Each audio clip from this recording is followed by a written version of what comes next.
एक तो मधुर बोलो, दूसरा किसी के अवगुण प्रकट ना करो, अपने अवगुणों को सुधारो। नियम से जपो गुरु का नाम, मन से त्यागो मोह और काम। सेवा सद्गुरु एक क्रोध को त्यागो, दूसरा हउमे का बोझ उतार फेंको। सद्गुरु का ध्यान धारण करो तो उनसे जा मिलोगे। द्वेष भाव को छोड़ दो, माया से मुख मोड़ लो, जहां तहां से तोड़कर प्रेम प्रभु से जोड़ लो। धैर्य को अपनाओ, मौज और पर प्रसन्न रहो, गुरु आज्ञा का शिरोधार्य कर अपना बेड़ा पार करो। सिर को झुकाकर सदैव वाह वाह गाओ और आपाभाव मिटाकर अपने प्रियतम को पाओ। इच्छाओं को त्याग दो ताकि मन भटकने से बचा रहे। तुम्हारा मन भूत है, इसे एक क्षण भी स्वतंत्र ना छोड़ो। जप ले श्वास श्वास में नाम, वश में कर ले मन बलवान। सद्गुरु में विश्वास रखो, उदास कभी ना हो, वे तुम्हारा दुख अवश्य दूर करेंगे। किसी का दिल दुखी ना करो, मुख से बुरा ना बोलो और सहनशीलता के गुण को हृदय से धारण कर लो। गर्मी सर्दी को सहन कर सदा सादगी में रहो। भूख तथा तृप्ति में तुम मालिक के गुणनवाद गाओ। शब्द की डोरी से अपनी सूरती को बांधो, ये मार्ग फिसलने वाला है, इसलिए तुम दृढ़ता पूर्वक कदम रखो। संतों की संगति करो, उनकी कृपा की याचना करो। यदि उनका द्वार नहीं छोड़ोगे तो वे तुम्हें तृप्त कर देंगे, क्योंकि वे स्वयं तृप्ति के भंडार हैं। ईर्ष्या, द्वेष और क्रोधवान व्यक्ति इन्हीं विकारों के कारण ही सदा दुखी रहते हैं और उनकी किसी से भी नहीं बनती। फिर वे अपना काम व स्थान बदलने में सुख समझते हैं, परंतु जब तक स्वयं को इन विकारों से स्वतंत्र नहीं किया जाएगा, सुख कहीं भी प्राप्त नहीं होगा। अपने अवगुणों को द्वेष, ईर्ष्या, हसद में ना फंसो। जब तक मन फंसा है रस नहीं आएगा। ऐसा करूं या वैसा करूं, इस उलझन में अधिक समय ना गवाओ। जिस पर श्रद्धा हो उसी से निर्णय करवा लो। एक चित होकर उस पर अमल करो और जो भी निष्कर्ष निकले उसे ईश्वर इच्छा समझकर उस पर संतुष्ट रहो। परहेज अधिक करो और औषधि कम खाओ। अधिक खाना स्वास्थ्य के लिए हानिकारक है। प्रत्येक वस्तु अपने अपने स्थान से मिलती है। प्रसन्नता का स्थान है सद्गुरु का चरण। श्रद्धा से सिर झुकाओ तो गम चिंता दूर हो जाएंगे और सच्ची खुशी प्राप्त होगी। जो पूर्ण सद्गुरु को साधारण मनुष्य समझते हैं वे भाग्यहीन हैं। संतों ने और वेदों ने गुरु की महिमा गोविंद से भी अधिक लिखी है। गुरु शरण ग्रहण करने के प्रताप से जीव भवसागर से तर जाता है और सचखंड में पहुंचता है। संसार में जितने भी संबंध हैं उन सब से सद्गुरु का नाता मुख्य है। उन जैसा जीव का अन्य कोई भी हितकारी नहीं है। मित्र, संबंधी, देवी देवता सब रूठ जाएं और सद्गुरु प्रसन्न हो तो बाल विवाह का नहीं होगा। यदि सद्गुरु रूठ गए तो ठौर ठिकाना प्राप्त नहीं होगा। गुरु शरण किए बिना सभी जप तप तीर्थ व्रत यज्ञ और दान इस जीव को मुक्ति तो नहीं देंगे, उल्टा अहंकार उपजाएंगे।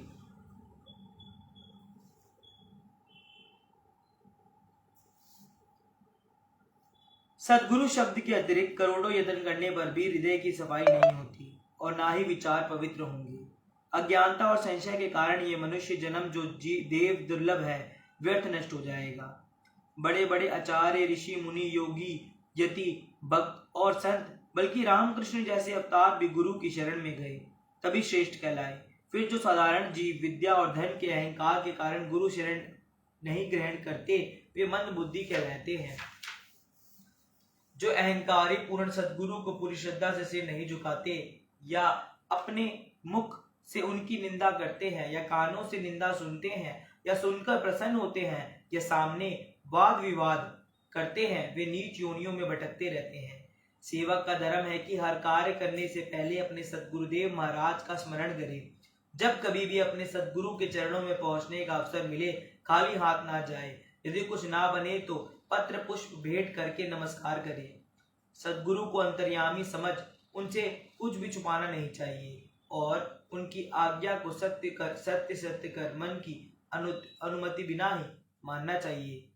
संसार में जितने भी सेवाएं पूजाएं हैं उन सब में पूर्ण सद्गुरु की सेवा पूजा सर्वश्रेष्ठ है और अधिक फलदायक है।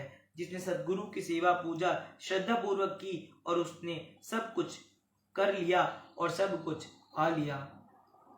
सद्गुरु की कृपा की एक दृष्टि रंग को राजा बना देती है। वेदों, शास्त्रों व शेषनाग ने भी सद्गुरु की महिमा बेअंत कही है। रिद्धियां सिद्धियां भी सदा उनकी सेवा में उपस्थित रहती हैं। जो सद्गुरु का प्रदान किया हुआ नाम जपता है उसके दुख दर्द और सब पाप नष्ट हो जाते हैं। कोई भी चिंता और गम वहां पांव नहीं जमा सकती और लोक परलोक में भी उनसे बढ़ाई प्राप्त होती है। करोड़ों रुपए मेरे पास थे परंतु आंतरिक कष्ट नष्ट नहीं हुआ, वह सद्गुरु भक्ति से मिट गया, ऐसा धनी धर्मदास जी ने फरमाया है। जब भी समय मिले अपनी आत्मा की उन्नति का साधन करो और सद्ग्रंथों का स्वाध्याय करो। निंदक और बहिर्मुखी व्यक्ति की संगति ना करो, क्योंकि उसकी एक क्षण की संगति भी वर्षों की कमाई नष्ट कर देती है। यदि अभिलाषा तीव्र है और प्रेम की अग्नि भीतर प्रज्वलित हो गई है तो प्रियतम तुम्हारे पास आए कि आए।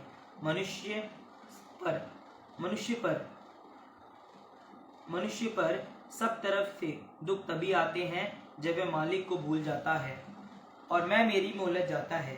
जिसे दुखों से मुक्त होने का विचार तो वह शब्द अभ्यास में मैं मेरी को नष्ट कर दे। जो भी इस झूठे संसार को सच समझ उसका आश्रय लेगा वह आज या कल अवश्य पश्चाताप करेगा। पूर्ण अथवा रूहानी संत सद्गुरु का दरबार सच्चा होता है। दरबार के नियमों का पालन करने से सेवक अपने रूहानी लक्ष्य की प्राप्ति अवश्य कर लेता है। ईश्वर की माया में अंत है, उसका अंत पा लेने से अच्छा तो उसके दुखद प्रभाव से मुक्ति पाने का यत्न करो। तुम्हें किसी ने यदि ऊंची नीची बात कही है तो उसने अपनी वृत्ति को खराब किया। तुम भी क्रोधित हो, अपना नुकसान ना करो। जो सेवक गुरु दरबार से बढ़ाई प्राप्त कर अपने अधिकारों का उचित ढंग से प्रयोग नहीं करते वे सच्चे सेवक अथवा गुरुमुख नहीं कहे जा सकते। यदि तुमने इस जीवन में अमर आनंद प्राप्त नहीं किया और ये विश्वास रखा कि मरणोपरांत मुक्ति प्राप्त करनी है तो ये आस व्यर्थ है। मुक्ति प्राप्त करनी है तो अभी से विकारों और मनमति से मुक्त हो। गुरु आज्ञा पर ऐसे कुर्बान हो जैसे पतंगा ज्योति पर होता है। तुम लोभवश या धमकियों के भय से सत्य का त्याग ना करो। यदि सत्य के मार्ग में तुम्हारी मृत्यु भी हो जाए तो उससे जीवन से 100 गुना अच्छा है जो असत्य के लिए है। बाहरी माया की तरफ आकर्षित ना होकर गुरु चरणों में ध्यान लगाओ। धन्य है वे भाग्यशाली जो अंतिम घड़ी तक तन से या मन से गुरु दरबार की सेवा करते हैं। सर्व दुखों की औषधि नाम है। जो स्वयं नाम जपता है और दूसरों को जपाता है वे अपना कार्य संवारता है और प्रभु की प्रसन्नता प्राप्त करता है। बोलो जयकारा बोल मेरे श्री गुरु महाराज की जय। बोल साचे दरबार की जय।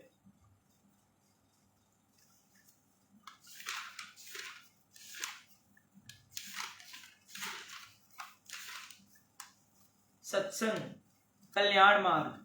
नाम धन संचित करो। मनुष्य के देखते देखते उसके पूर्वज इस संसार से चले गए और जो धन उन्होंने एकत्र किया था वे यहीं छोड़ गए। एक पाई भी साथ ना ले गए। किंतु ये कितने आश्चर्य की बात है कि ये देखकर भी कि उसके पूर्वज सब कुछ यहीं छोड़ गए मनुष्य का चेत नहीं होता और पूर्वजों की भांति वह भी दिन रात धन एकत्र करने में ही लगा रहता है, चाहे वह जिस प्रकार से भी मिले। यह देखकर महापुरुषों को दुख होता है, इसलिए वे मनुष्य को चिताते और समझाते हैं कि सच्चे नाम का वह धन एकत्र करो जो यहाँ से जाते समय साथ जाए। झूठे सांसारिक धन को जो यहीं रह जाना है एकत्र करने से क्या लाभ। व्याख्या। सतपुरुष श्री गुरु अर्जुन देव जी महाराज के वचन है कि अगले मुए सी पाछे परे जो उबरे से बंदी लुक करे जे धंधे मही ओई लपटा उन ते दुगड़ू दिड़ी उन माए। अर्थ, जो पहले आए हुए लोग अर्थात पूर्वज मृत्यु को प्राप्त हो गए वे एकत्र की हुई माया यही पीछे छोड़ गए, परंतु जो जीवित हैं वे माया एकत्रित करने के लिए कमर कसकर तैयार खड़े हैं। जिस धंधे में पूर्वज लिप्त थे उनसे भी दुगनी माया की पकड़ वे अपने मन में बनाए हुए हैं। अज्ञानी मनुष्य को वो समय तनिक मात्र भी स्मरण नहीं आता जब वे भी पूर्वजों की तरह सब कुछ यहीं छोड़कर चले जाएंगे। मनुष्य बार बार उसी माया से लिपटता है जिसे नष्ट हो जाना है अर्थात छोड़ जाना है। संत सुंदरदास जी भी मनुष्य के प्रति चेतावनी देते हुए कथन करते हैं कि माया जोरी जोरी नर राखत जतन करी कहते एक दिन मेरे काम आई तो ही तो मरत कुछ बेर नहीं लागे सठ देखते ही देखत बबुल सो बिलाई। अर्थ, संसारी मनुष्य दिन रात एक करके माया संचित करता और फिर उसे यत्न पूर्वक संभाल कर रखता है ये सोचकर कि माया एक दिन मेरे काम आएगी। संत सुंदरदास जी मनुष्य को चेतावनी देते हुए कथन करते हैं कि ए अज्ञानी मनुष्य, जब मृत्यु का समय आएगा तो तुझे काल के मुख में जाने में तनिक सी भी देर नहीं लगेगी। तू देखते ही देखते पानी के बुदबुदे की तरह नष्ट हो जाएगा। तब तेरा यत्न पूर्वक संचित किया हुआ धन यही का यही धरा रह जाएगा। यहाँ से एक कौड़ी भी तू साथ ना ले जा सकेगा। तू जैसे खाली हाथ इस संसार में आया था वैसे ही खाली हाथ यहाँ से चला जाएगा। इसलिए उचित यही है कि कुछ नेक कमाई कर ले, क्योंकि मनुष्य जन्म का ऐसा सुअवसर दोबारा हाथ नहीं आएगा। यदि अब इस अवसर से चूक गया तो फिर पछतावा ही शेष रह जाएगा। संत सुंदरदास जी ने कितने स्पष्ट शब्दों में फरमाया दिया कि ये संसारिक धन जिसके पीछे तू ए मनुष्य दिन रात भाग रहा है और अधिक से अधिक एकत्र करने में लगा हुआ है, ये धन अंत समय तेरे साथ नहीं जाएगा, ये यहीं धरा रह जाएगा और तुझे खाली हाथ ही यहाँ से जाना पड़ेगा। इसलिए कुछ नेक कमाई कर ले जो यहाँ से जाते समय तेरा साथ जाए।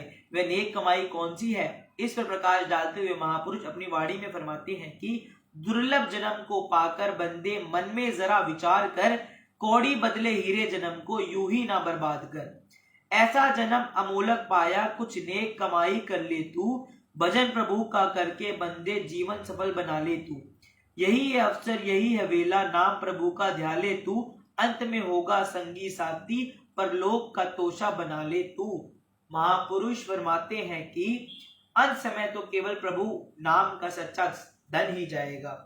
यही नेक कमाई है, यही परलोक का तोशा है। जिस धन को संसारी मनुष्य अत्यधिक महत्व देता है और जिसे एकत्र करने के लिए अनुचित कर्म करने से भी नहीं हिचकिचाता, वह झूठा धन कदापि साथ नहीं जाएगा। ये असत एवं असार धन ना ही आज तक किसी के साथ गया है और ना ही किसी के साथ जाएगा। जब हमारे पूर्वज भी इससे साथ नहीं ले जा सके तो फिर हम उसे कैसे साथ ले जा सकते हैं। इसलिए परम संत श्री कबीर साहिब जी उपदेश करते हैं कि कबीर सो धन संचिए, जो आगे को होए, शीश उठाए गाटरी, जात न देखा कोई। कबीरदास जी फरमाते हैं कि वह धन संचित करना चाहिए जो आगे परलोक में साथ जाए, क्योंकि हमने संसारिक धन की गठड़ी बांधकर और सिर पर लादकर किसी को परलोक जाते नहीं देखा है। कारू बादशाह का नाम तो आपने सुना ही होगा। इतिहास में ऐसा लिखा हुआ है कि उसके पास धन के 40 भंडार थे, परंतु इतना अधिक धन होते हुए भी उसकी तृष्णा ना मिटी। इस तृष्णा के वशीभूत होकर उसने प्रजावासियों का सारा धन तो छीन लिया ही था, स्वर्ण मुद्राओं के लिए उसने कब्रें तक खुदवा डाली थी। उस देश में ये रिवाज था कि किसी मृतक को जब कब्र में गाड़ते थे तो उसके मुंह में एक स्वर्ण मुद्रा रख दिया करते थे। जब कारू बादशाह को इस बारे में पता चला तो उसने कब्रें खुदवाकर सारी स्वर्ण मुद्राएं निकलवा ली, किंतु इतिहास साक्षी है कि इतने अपार धन का स्वामी होते हुए भी वह मानसिक रूप से सदा दुखी एवं अशांत ही रहा। जीवन में एक पल के लिए भी सच्चे सुख एवं सच्ची शांति की उसे प्राप्ति न हुई। जीवन भर भी अशांत एवं परेशान रहा और जिस धन को एकत्र करने के लिए उसने इतना अत्याचार एवं अन्याय किया था वह भी साथ न ले जा सका, वह भी सबका यही का यही रह गया। इसी तरह सिकंदर ने भी अनेकों देशों पर आक्रमण करके तथा लाखों लोगों को रक्त बहाकर तथा लूटपाट करके अपार धन एकत्र कर लिया था, परंतु क्या वह धन अपने साथ ले गया? नहीं, कदापि नहीं। इतना अपार धन एकत्र करके ना तो उसे जीवन में एक पल के लिए भी सुख शांति नसीब हुई और ना ही वह इस धन को परलोक में साथ ले जा सका और ना ही यह धन उसे मृत्यु के मुंह से बचा सका।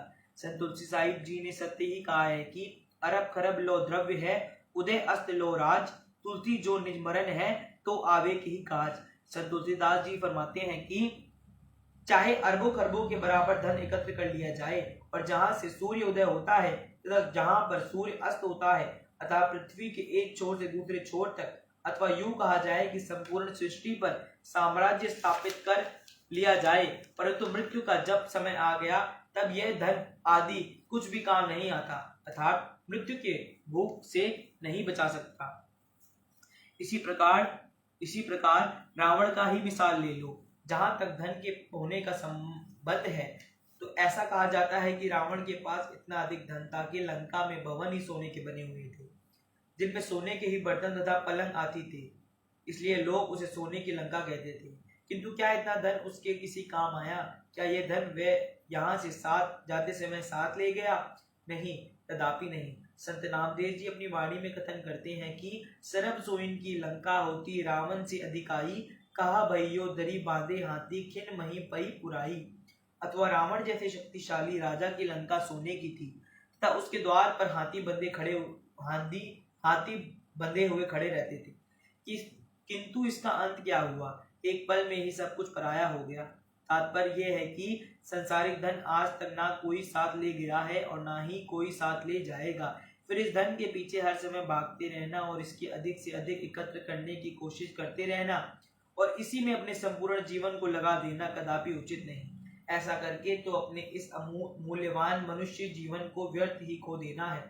इस अमूलक मनुष्य जीवन की सफलता तो प्रभु नाम का सच्चा धन एवं सार धन एकत्र करने में ही है, जो यहाँ भी सदा संग साथ रहता है और यहाँ से जाते समय भी साथ जाता और प्रभु के धाम में मुख उज्जवल करता है। सतपुरुष श्री गुरु अर्जुन देव जी महाराज जो स्पष्ट शब्दों में फरमाते हैं कि प्रभु के भजन के बिना, प्रभु की भक्ति के बिना संसार से जाते समय अन्य कोई वस्तु मनुष्य के साथ नहीं जाती। भजन भक्ति के अतिरिक्त अन्य सब कुछ राख के समान निरर्थक है। इसलिए प्रभु नाम की कमाई करो, क्योंकि यही सच्चा एवं सार धन है। इसलिए महापुरुषों के वचन को हृदयंगम कर प्रभु नाम का सच्चा एवं सार धन एकत्र करना है। यही धन यहाँ से जाते समय परलोक में साथ जाएगा। इसी से प्रभु के धाम में मुख उज्जवल होगा और जीवात्मा का कल्याण होगा। बोलो जयकारा बोल मेरे श्री गुरु महाराज की जय। बोल साचे सत्संग। इंसान का मन मोम के समान है, फिर ना जाने मनुष्य क्यों मन की शिकायत करता है कि नाम सुमिरन में मन नहीं लगता। यह साधारण सा दृष्टांत कितने गुण रहस्य के लिए हुए हैं कि मोम को पिघलाकर उसे किसी भी आकार में डाला जा सकता है। चाहे तो उसे दीपक में भरकर दीपक का आकार बना लो, चाहे गिलास में डालकर उसे गिलास का आकार बना लो, चाहे उसे पिघले हुए मोम को बूंद बूंद करके मिट्टी में मिला दो। यह मनुष्य पर निर्भर है कि जैसा चाहे मोम की शक्ल बना दे। इसी प्रकार मन भी मोम की न्यायी है। इस पर चाहो तो अब माया अथवा माया के विचारों का प्रभाव डालो अथवा संत महापुरुषों की संगति का, यह मन उसी सांचे में ढल जाएगा। यदि इस मन पर मायावी विचारों का प्रभाव पड़ गया तो यह जीव 84 लाख योनियों में आवागमन के चक्कर में फंस जाएगा, जिससे छुटकारा मिलना अति कठिन है। यदि संतों महापुरुषों की संगति प्राप्त की जाए तो अपने मानव जन्म के लक्ष्य की प्राप्ति करने में सफल होगा। जैसे मोम को यदि जलाया जाए तो वह जलकर रोशनी देती है और स्वयं जलकर समाप्त हो जाती है, ऐसे ही मन को यदि गुरु भक्ति के साधनों में साध लिया जाए तो मन के विचार एवं संकल्प विकल्प समाप्त हो जाते हैं, अंतर में उजाला हो जाता है। तो क्यों ना गुरु भक्ति के संस्कार इस मन पर डाले जाए, जिससे जीव को जन्म जन्मांतरों तक 84 की यातना ना झेलनी पड़े। समय अनुसार कई बातों में परिवर्तन होता रहता है। सर्वसाधारण का कथन है कि सतयुग में मनुष्य की आयु लंबी होती थी, स्वास्थ्य बहुत अच्छा होता था, इसलिए जीवन का आनंद प्राप्त करते थे। कलयुग में थोड़ी आयु में स्वास्थ्य खराब हो जाता है, इसलिए थोड़ी आयु में ही जीवन का आनंद ले लेना चाहिए। इसका यह अर्थ नहीं समझना चाहिए कि थोड़ी आयु होने पर शारीरिक सुखों एवं ऐश्वर्य भोगों में आनंद प्राप्त कर लिया जाए। इसका वास्तविक रहस्य संत महापुरुष ये बताते हैं कि सतयुग में भी लोग अत्यधिक समय से तपस्या साधना गुरु भक्ति में व्यतीत रहते थे। सूरत शब्द योग के अभ्यास से धीरे धीरे आत्म साक्षात्कार हो जाता था, जिससे कि सतयुग में जीव जीवन का आनंद प्राप्त करते थे। इसी प्रकार यदि कलयुग में भी सूरत शब्द योग की साधना तथा गुरु भक्ति की ओर ध्यान दिया जाए तो थोड़े समय में आत्म साक्षात्कार हो सकता है और जीवन का आनंद प्राप्त किया जा सकता है, क्योंकि सुख भजन अभ्यास तथा आत्मिक उन्नति पर निर्भर है, आयु पर नहीं। संत महापुरुष चेतावनी देते हैं कि इसी थोड़ी आयु में ही भजन सुमिरन कर जीवन का वास्तविक आनंद प्राप्त करो। बोलो जयकारा बोल मेरे श्री गुरु महाराज की जय। बोल साचे दरबार की जय। आज हम अपना दैनिक सत्संग यहीं पर समाप्त करते हैं। राम राम, जय सच्चिदानंद, सत श्री अकाल।